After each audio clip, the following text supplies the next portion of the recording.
remove the front brake caliper. Take out this 14 bolt here and one to the bottom, and you also remove this line to 14. This is how you rebuild the front brake caliper. So this dust boot ripped, so you might have to take off that head, and in this groove here, push down and press against the housing, and the piston will come out. Look at the condition of this. This boot is completely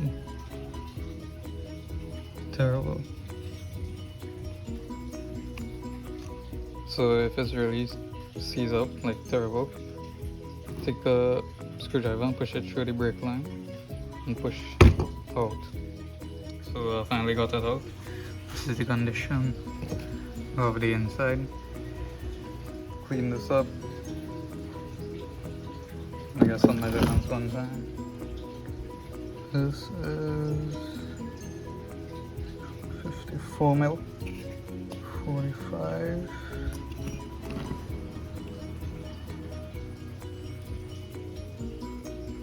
About 50.